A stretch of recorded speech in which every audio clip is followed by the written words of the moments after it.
that's to say, chunks of language. Expressions made up of more than one word, fixed expressions. And people are realizing there are hundreds of thousands of them in a native speaker's repertoire. So, how do you go about teaching students chunks like that? The commonest ones, okay, they learn that we say a heavy smoker, we don't say a strong smoker. We learn that somebody has strong opinions, not heavy opinions. The commonest ones they can learn. They learn out of work as a way of saying unemployed. There are hundreds of thousands of them. What happened here was that these people writing about this couldn't see how we could teach enough of these. So they said, okay, students learn them.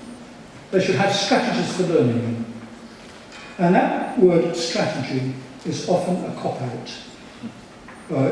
You can have very useful discussions, very useful strategies, but a lot of time when people talk about strategies, I don't think they mean very much. Here are three. Rebecca Oxford, in her 1990 book, has a strategy where the students say to themselves, I must use the English words I know in different ways. What does she mean? Use orange to mean bus? Well, how are the students supposed to know what are good and bad different ways? Try to find out how to be a better learner of English. Yeah, right. How? Try to think in English. Well, like that, it's senseless. You can't practice a language by practicing thinking certain things in your head, certain kinds of things, in that language. Like explaining to somebody how to boil an egg or whatever. Certain things, but a lot of thinking isn't verbal in that way. Put like that, for me, it's a cop-out. It's an avoidance of responsibility.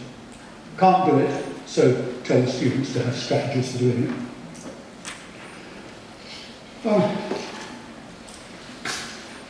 So that's one way in which learners can take responsibility, accessing out of class what it makes sense to access.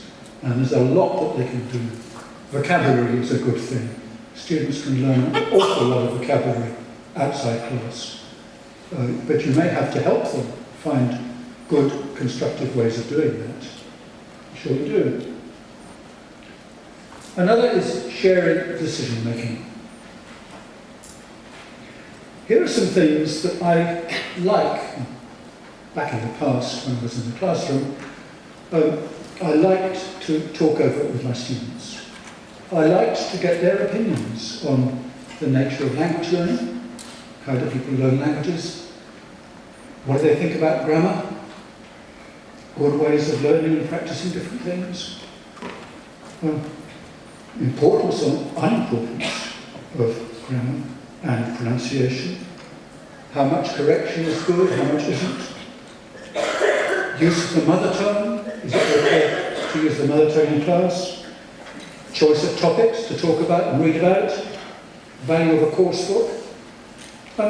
My feeling is, if you open up the discussion to the students, you'll get their views. They may not be very sensible or well-informed views, but they're worth listening to, because if you know what they think, if you've listened to them, it's more probable that they will listen to you.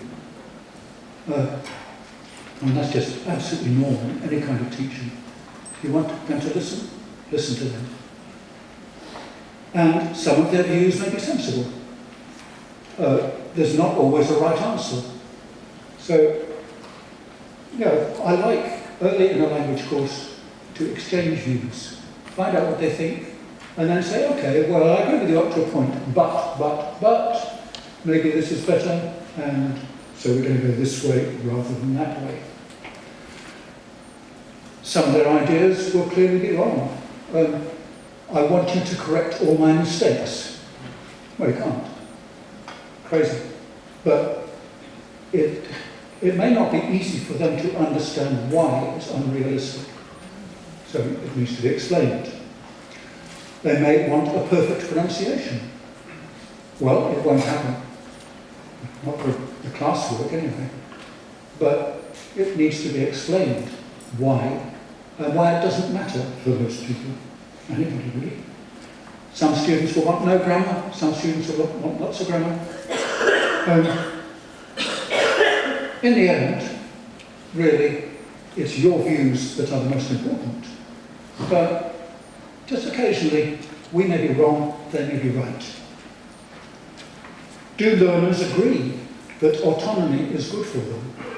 David Noonan carried out a study of learning preferences in 1998, and he found that teachers preferred conversation practice, self-discovery of errors, pair work. The learners, on the whole, didn't like those things. They wanted pronunciation practice, they wanted explanations, they wanted error correction, they wanted vocabulary development, they wanted much more systematic teaching than the teachers wanted. And in Newman's study, some learners were very hostile to communicative activities. One of them said, "I don't want to clap and sing, I want to learn English." There's some sense in that. Ultimately, I think the key point when we're looking at learner involvement is common sense. Some things, not languages, some things can be picked up by doing them with very little or no teaching, like riding a bike, swimming for some people, dancing for a lot of people, not me, a lot of people. Some things that are studied are obviously the opposite. Medicine. Physiology can't be picked up by doing it. The student's wishes are important. In fact, the student may want to spend more time with patients than the programme makes possible. That's reasonable. But the student can't invent physiology. You don't want the pilot on your next flight to have learnt how to land a plane just by sort of trying it out and picking it up, do you? As I said, only the learner knows exactly what they want, but only the teacher knows exactly what's there. I like climbing mountains. I'm not really an alpinist. If I decide I'd like to climb Mont Blanc, I get a guide. I do not want the guide at 3 o'clock in the morning, outside the mountain hut. I don't want my guide to say, "Okay, Michael, now which way do you want to go?" I don't know, that's your job, better not mine. I don't know the way. If you decide to start learning Hungarian, you probably don't want to have to decide at the beginning which bits of Hungarian grammar you're going to learn. You don't know what bits there are. Language is somewhere between these two extremes, pick it up and can't pick it up. Some bits can be picked up, some can't, and you need this Goldilocks position, I think. A nice word for that is perhaps interdependence. Not complete dependence or independence, but interdependence, learner and teacher. Right, very briefly now, I have hardly anything to say about teacher involvement. It's a fascinating question, but needs more time than we've got. So, a couple of minutes on that only. But I do have fairly strong views. When I started out, I was very heavy on teacher involvement. I hated the books we had in the 1960s, 70s, and I thought I could produce much better lessons than the ones that were in the books. So I took texts into class, copied texts, made up my own lessons, and later I started myself producing teaching materials.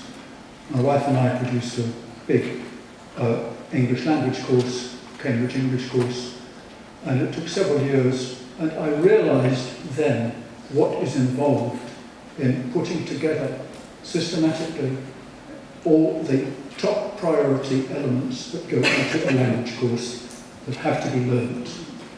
And I wanted to go back and apologise to all my students for just taking the text in, seeing what would come up during the lesson.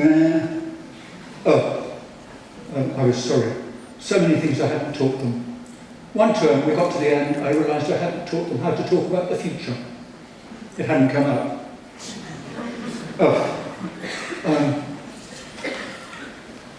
So, expecting a gifted teacher to produce their own complete course, a real full-scale language course, it's like expecting the first violinist to write the orchestra's repertoire on his or her evenings off. That'd work. Smaller questions, yes indeed.